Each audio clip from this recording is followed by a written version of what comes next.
I want to know what it takes to be happy, we have to understand what is our current blueprint of how our life's supposed to be. Now, what do I mean by blueprint? Well, we have a story in our head of how life's supposed to be. Some people's story is you work hard in school, you become really great, you're a nice person, you're a good person, and then you grow up and you take care of yourself and you find the ideal man and you fall in love and you have a white picket fence and you have 3 perfect children and you live happily ever after.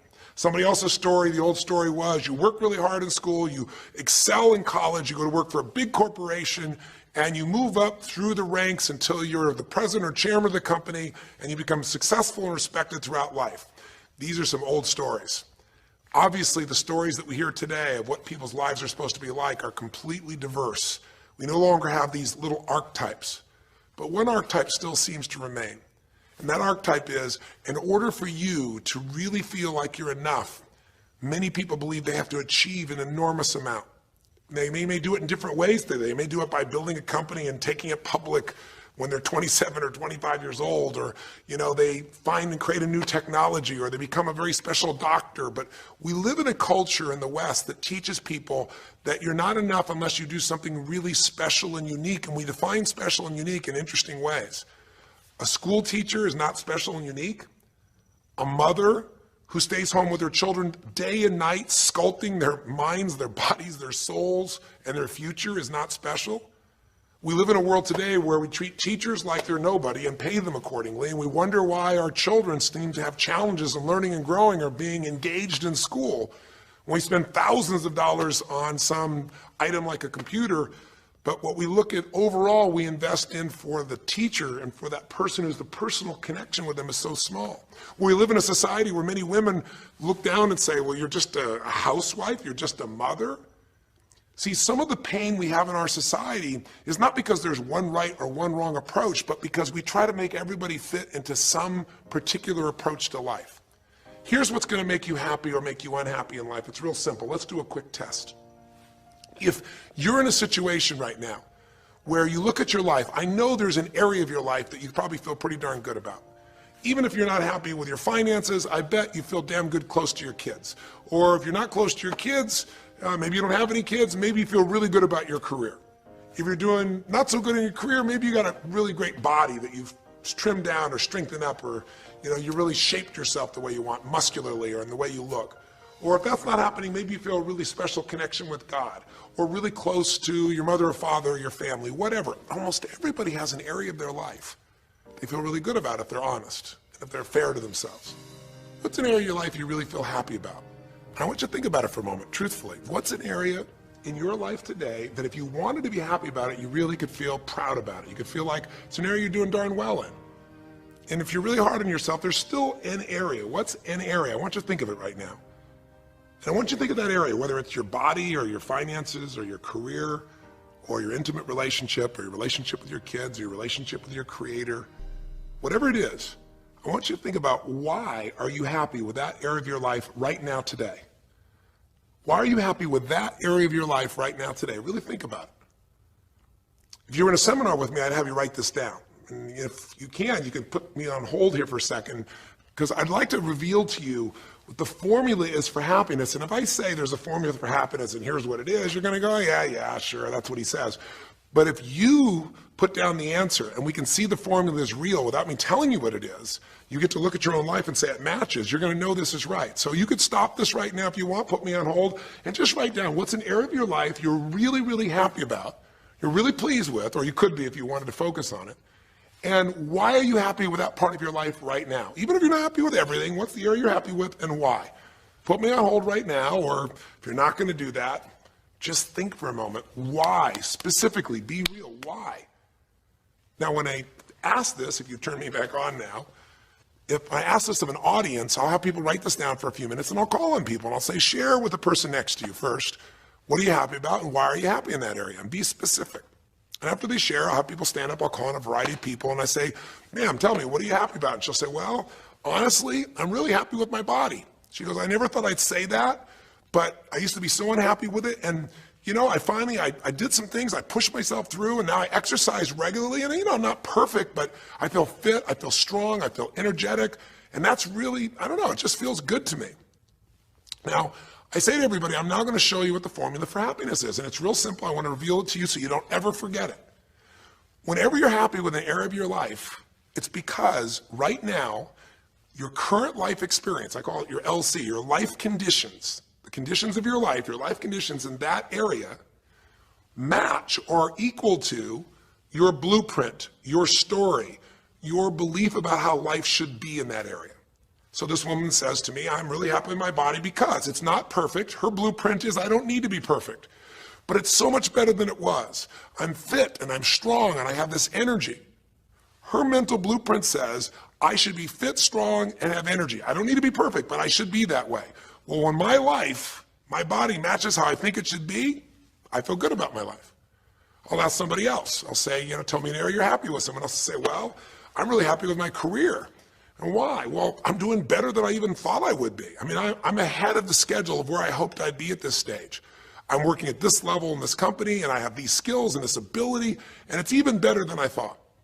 Well, once again, listen, this person's happy with this area of their life because their current life conditions in the area called their career are even better than they expected they would be, better than their blueprint, better than their belief of how it should be. If it's really better, you tend to be over the moon. One woman would say, I gotta tell you, I said, I'm the happiest I've ever been in my whole life.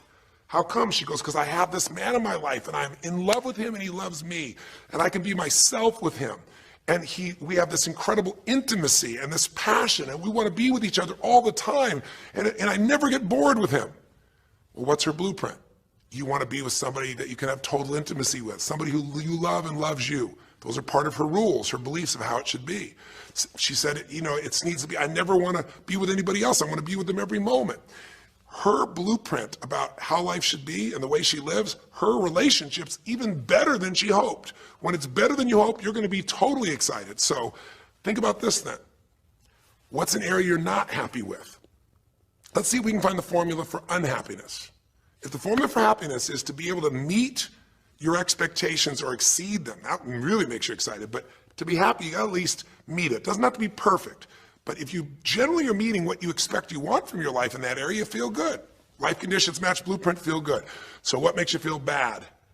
What creates pain, stress, frustration? Real easy way to figure it out. Answer this question.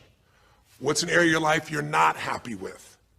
I mean, be honest with yourself. And even if your life is great in all kinds of ways, I'm sure there's an area you'd like to improve. Anybody who's honest, if they're doing great in their career, very often they don't take care of their body so much.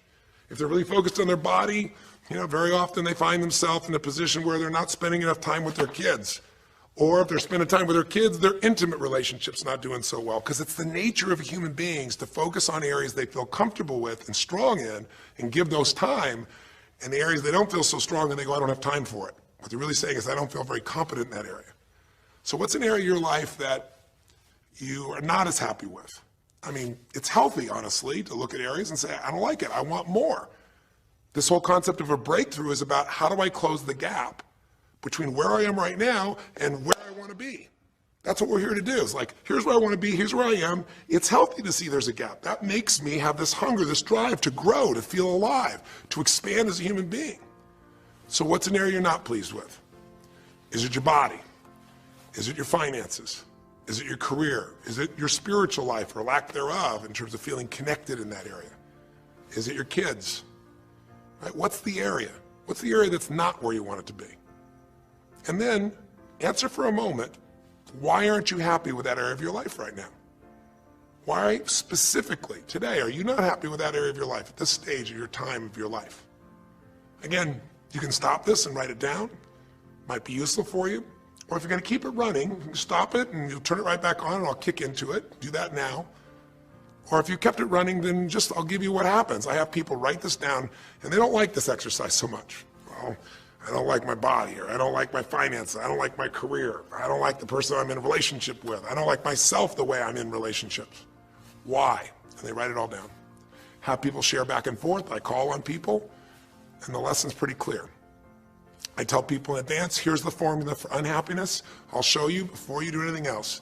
When your life conditions, the way you're living your life today, does not match, it doesn't equal your blueprint, your story of how it's supposed to be, then you're going to have disappointment, frustration, or pain.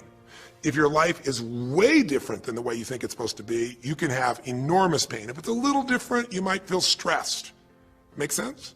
So people stand up and they say, tell me, what's the area you're not happy with? And the person says, well, I'm really not happy with my finances. And I go, why? And they say, because I'm doing worse now than I was 5 years ago.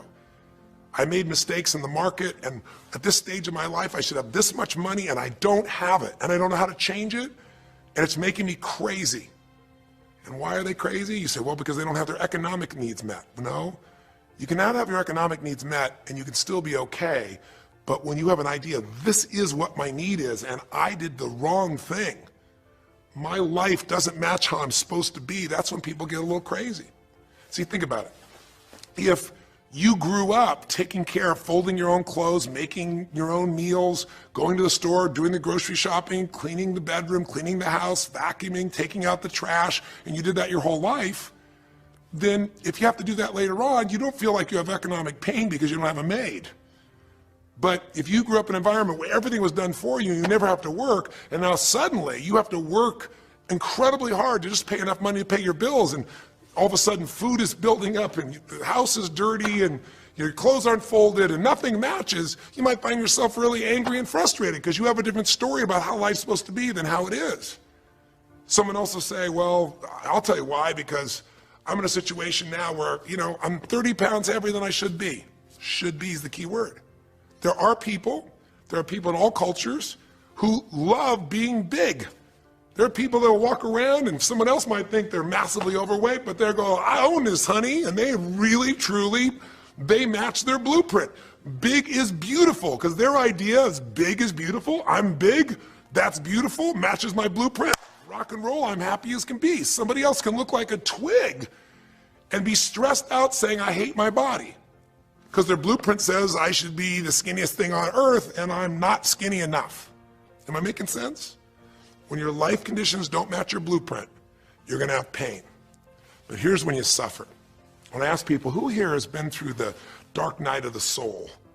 Who's been here in a situation where you feel like life isn't worth living, or we feel like a pain that just will never go away? And a lot of people write down those experiences, like Joaquin. So you'll begin to understand what the issue is I'm talking about here.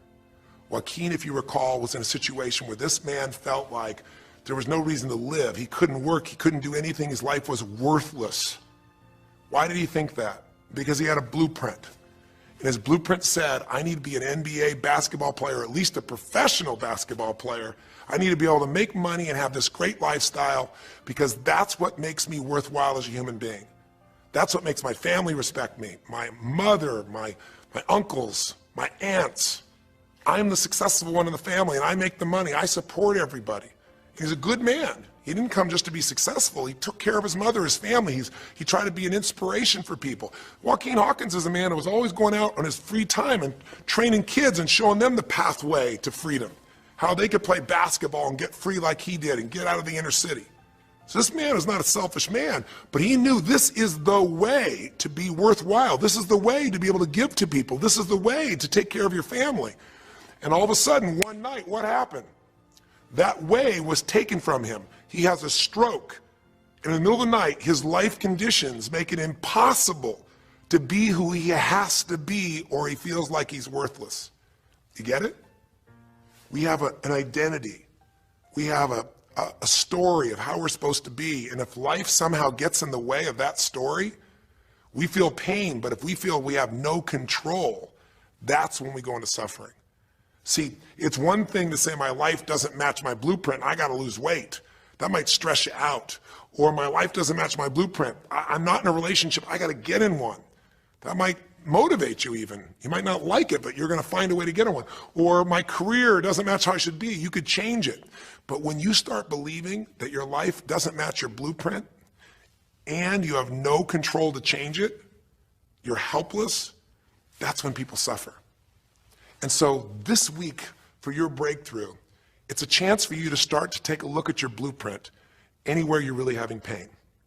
Hey, look, if you're doing great in some area of your life, celebrate it, of course, and I'm sure there are many areas you are. But life is really a series of growth spurts. I mean, two things in life make you feel alive: growing and giving. And what's really wonderful about this man, Joaquin, is he was constantly growing, trying to get better, trying to be a better teammate, a better basketball player. Think about it. When he didn't make the teams and he didn't make the NBA, he didn't give up. He worked even harder. The guy was always striving to become something.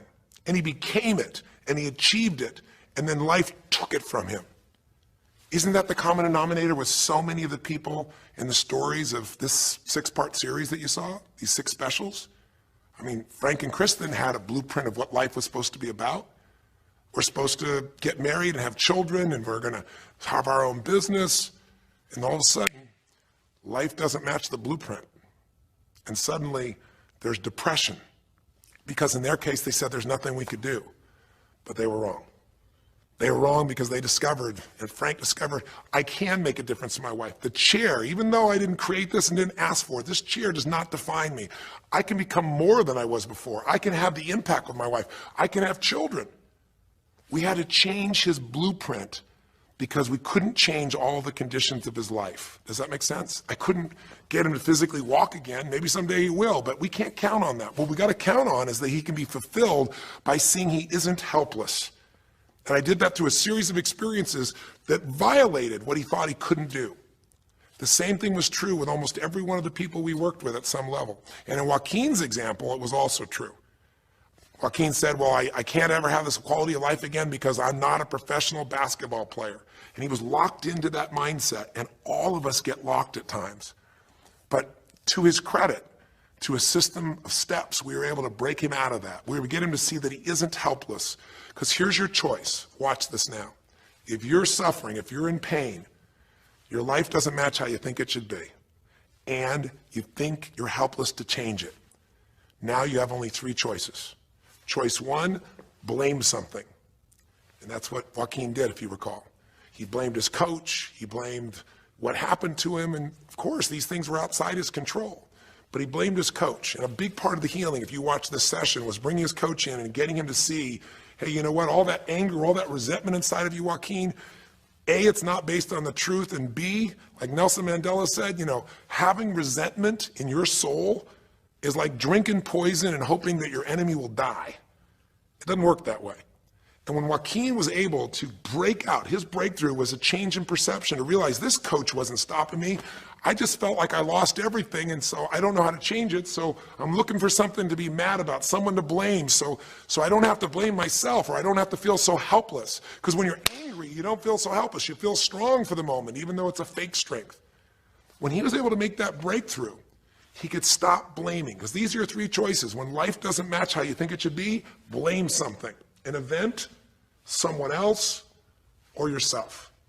As we talked about earlier in the series, blame games just destroy you. There's no progress when you blame. For the moment, you feel okay, but nothing changes. What are your real choices? You only have 2 choices in life. If life doesn't match your blueprint, you either have to change your life. That is, you got to say, you know what, my body isn't there, I'm going to go work out. My relationship isn't there, I'm going to change it. You know, I'm not making what I got to make, I'm going to retool, I'm going to get a new skill, I'm going to go back to school, I'm going to start a business, I'm going to do something. You have to do something to change your life. Or, in order for you to be happy, if you can't change your life, you're going to have to change your blueprint. Usually in life, it requires a little bit of each. Does that make sense? And if you change your life and change your blueprint, you can have an extraordinary life. And what you witnessed this man do was, once he let go of his anger and his denial, once he started to look at things, he began to find, by spending time with his family, that he was worthwhile being loved whether he played basketball or not. Of course, he'd love to play basketball, but professional basketball was no longer a part of it. And we got to get Joaquin to shift that. And Joaquin is a metaphor for all of us, because all of us are going to have times in our life when what we want or think life should be like isn't going to match how life really is. Those moments, if we blame, our life goes into pain. If we change, we can change our life and match our blueprint. But we have to also know when it's not within our control. And that's how we're able to make a shift and change what our story is for our life, what our expectations are, not by lowering them, but by changing what that model really is. I hope this makes sense to you. I'll give you a great example. Years ago, I do a lot of work with business people, celebrities, people of all kinds of walks of life. And I was dealing with a group of people, and they knew a very, very powerful celebrity. And to give that person privacy, I won't tell you too many details, so you can't figure out exactly who it is, but it would be a person who was very successful as a woman, who was extremely attractive by cultural standards, a woman who's had a lot of dear friends, a lot of deep respect, so great skill, great ability, extremely talented, quite attractive, quite wealthy in financial terms, and lots of great friends. This would be, for most people's idea, the ultimate blueprint. If your life matches that description, you must have an incredible life. But ironically, this particular individual, as famous as they were, was depressed all the time. They had seemingly everything, and yet the person was depressed. How do you get depressed when you're smart, and you're strong, and you're beautiful, and you got great friends, and you're rich, and you're famous? Well, it's real simple. People said, I don't know what it is. Everyone's tried to help her. She's been through counseling. She's got all these different drugs. Nothing's working. She's taking antidepressants and she's still depressed, which is not uncommon, by the way. Because if you change the way you feel physically, but you still see your life doesn't match how you think it should be at some level, and you feel like you're helpless to change it, you're going to be depressed. So I said, bring her to me. I said, I can help her. I know that sounds like hyperbole, but I absolutely can help her. Well, how do you know that, Tony? Because I already know what the problem is. I know if someone's depressed, it's because they feel helpless because their life doesn't match how they think it should be. I just don't know what her blueprint is, but we'll find out what it is, and we'll either help her change her life or we'll help her change her blueprint, or both. Long story short, and very quickly, I'll tell you the core of it. She came to me and she spent maybe the first half an hour telling me, apologizing, saying, I know I should be happier. I know it's silly for me to be depressed. I don't know why I'm so depressed. I know I should be grateful for what I have, and I am grateful. And it was all these reasons why she knows she should feel good, but still didn't. And I tried to finally explain to her, listen, I don't care about that. I care about you. The fact that you're not happy has nothing to do with what you have or don't have. The fact that you're not happy is that your life doesn't match the way you think it should be. And you have some idea of how you think it should be. And worse, if you're this depressed after all this time, you feel like you can't do anything. You have no power to change it. You feel helpless. And she looked at me in a certain way, and I said, so what is that? What did you want your life to be like? She goes, well, it sounds stupid. I said, it's not going to sound stupid to me. She said, well, I don't know. I just always, since I was a little girl, dreamed that I would be married, and I would have 3 basically perfect children, and they would love me totally, and I loved my husband, he'd love me, and I said, okay, so how's that working for you so far? And she said, well, I think you know, because she's a pretty famous person. She said, I'm divorced twice, I have no children, and I'm now X age. And to give you a clue, that age would be an age where having a child, your own natural child at least, barring a medical miracle, is not going to happen. So I said to her, well, why don't you just adopt? She goes, no, that's not it. And so what I had to dig under is, remember we talked in one of the earlier sessions about there's the surface problem and then there's the deeper desire or need. So I said to her, I said, well, what if you couldn't have the husband but you could have the kids? And she smiled and she said, I'd take that. I said, well, why not adopt a kid? She goes, no, it has to be my own blood children. So I kept digging to find out what was behind her blueprint. Because your blueprint is just a projection of what you think you need to be happy. But as human beings, we're notoriously ineffective at knowing it's going to make us happy. So much that we think we're going to make us happy, we get there and we go, is this all there is? So many things that we think are going to make us miserable and we can never deal with, we go through it and we can handle it. We're not good at projecting these things. All kinds of studies will show this. So I said to her, well, what are you hoping to get from these 3 children? Why do they have to be your blood children? And she finally said, well, if they're my blood children, I know they'll always love me. They'll never leave me. What was she looking for? Unconditional love. She had this big blueprint that said, White House, picket fence, 3 children, perfect husband, all these different things. But what was behind that was a need to feel like she could have love that would be certain and wouldn't go away. So I can help her meet that need. So I said to her, I said, well, maybe one reason you don't have a husband is because every time you look at one, you're trying to figure out if he's going to get you those 3 kids in time and how that's going to happen. And maybe he feels a little stressed when you're looking at him this way because he can feel what's going on behind your bed, even if he doesn't know what the words are. And she started to laugh. She goes, I guess I've probably been that way a good portion of my life. And she goes, people wonder, why I'm so uptight. I said, you're uptight because you felt like you're running out of time trying to meet some picture. But I said, all you really want is love. I said, don't you have a lot of love in your life? Tell me about your friends. And gradually, I got her to start seeing this love that she was trying to get was already here. It didn't match the picture. Maybe we could paint a new picture of what life could really be like and make sure that picture met her deepest needs. That's basically what we did with Joaquin.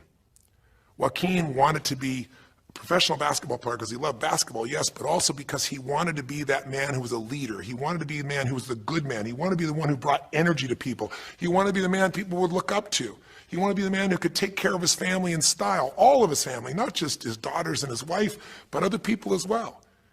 Underneath it all, he wanted to know that he mattered. And through the process that you saw in this show, he began to find out that he didn't need to be angry at the world, that yes, his blueprint was taken from him, but his soul and his ability to be a special human being that could touch other people was not taken from him. That maybe his real gift was his ability to inspire young kids, his ability to get himself to do whatever it took. How did he become a professional basketball player? Unbelievable discipline, unbelievable drive. He started bringing that to picking up trash, and the game started to change. He started to have fun there. He could come home and take care of his kids and pay his bills. That doesn't solve everything, but it gives him a way to suddenly regain himself. When he sat around with all of his family, and you saw part of those scenes, and if you watch little areas of browsing this week, you'll see some more scenes from his family where you see him begin to realize they love me whether I'm rich or poor. They love me whether I'm a professional basketball player or not. They love me. That's what he was really after. And when he got that, it allowed him to let go and say, I can do other things. That doesn't mean he won't have challenges. We're all going to have challenges in our life. It doesn't mean that at times he won't wish he's doing more, but he's no longer stuck. He's broken through because he now knows I have control. I can change my life or I can change my blueprint. And when I do, I can fulfill it. I can start to feel that aliveness. Now here's the trap.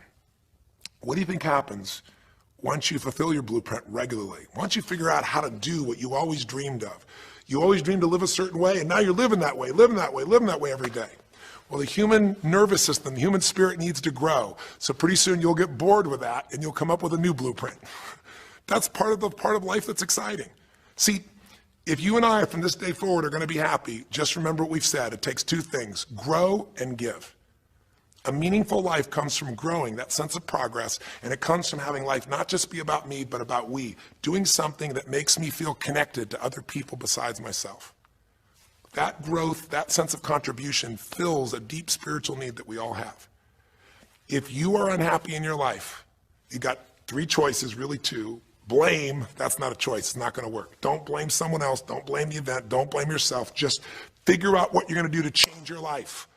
That's my specialty. If you like my coaching or my team's coaching, come visit with us. Come to an event. Come get a coach. Come through a program, and we'll guide you through it more than just a few minutes like this, and we'll do it directly, an environment that'll shift you. Or change your blueprint. You're going to have to rewire what's going on inside, and that's what we focus on as well. So I hope this journey has been an interesting one for you. I hope it's opened up your eyes to what it takes to go from where you are to where you want to be. It takes changing your emotional pattern. It takes bringing presence to your life. It takes realizing you have no problems compared to somebody else and putting your life in perspective. It takes the ability to deal with those extreme stresses that happen in your life by questioning your limiting beliefs. And again, we'd love to coach you and show you how to change those in a permanent way where it happens automatically, just like lifting weights so often until the muscle's always there and you find yourself able to follow through. It takes for you to be able to figure out how to deal with crisis and how to turn it around. It takes facing your fear. It takes pushing yourself through what used to stop you. It takes putting yourself in a position where you connect to what's more important than just yourself, what you value than just yourself. And it takes, I think in this case also, the ability to realize that no matter what happens to you, you're more than that moment. You're more than the story you think you're supposed to be. And that even when you're not matching what you think you need to be, maybe there's a reason for that. Maybe you're having to find a different part of yourself that's going to fulfill you at a much deeper level. Sometimes failing to get your goal gives you your destiny.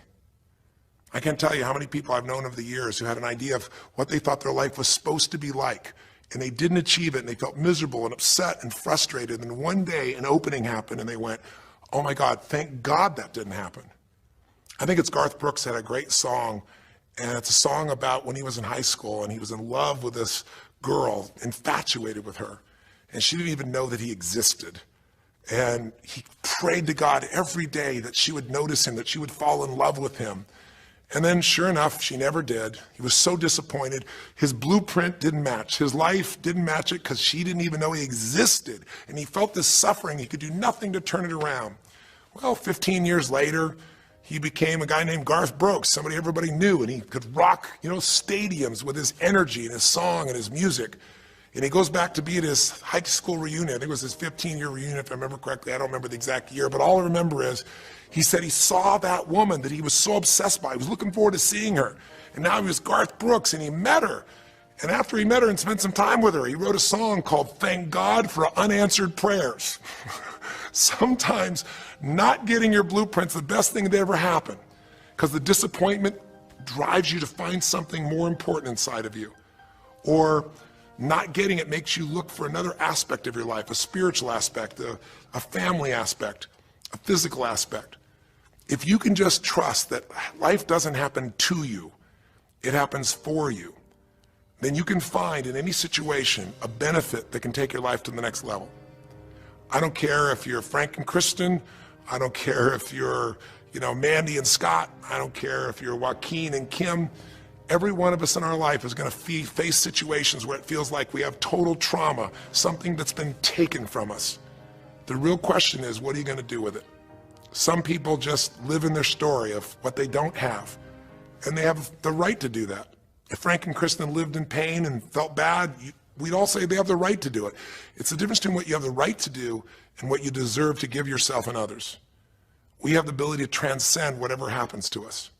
There's something called post-traumatic growth. Very few people know about it. Two people go through the same stress, one's destroyed, the other grows. What's the difference? The people that grow will not give up. They don't have any excuses. They find the way to break through whatever it takes. And when they do, three things happen. Number one, they realize who they really are and what they're capable of. They realize they're so much stronger than they thought they were. And number two, they deepen all their relationships. You want to know who really cares about you, who you love and who loves you? Go through some tragedy, go through some hard times. All your Facebook friends go away.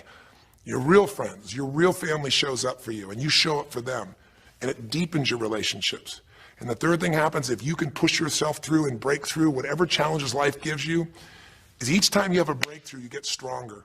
And it almost like builds a psychological immunity in you, where suddenly, all of a sudden, it's like stuff happens, you know stuff's gonna happen, and you're not scared of it anymore. Because after you've been through a stroke, after you've been through, losing the use of some of your body or senses, after you lose a family member, and you break through to that, you get to the other side, it's like, give me your best shot, life. It's almost like there's this psychological immunity that says, I'm ready for whatever life will give me. I don't want challenges, but if they're here, I know I can handle them. That strength of spirit is what creates a sense of freedom and joy in life. And that strength of spirit basically comes from living a life where you are constantly and never-ending thinking a way to improve yourself and to help others. That's my mission, and if we can serve you again in the future, I hope you'll check us out.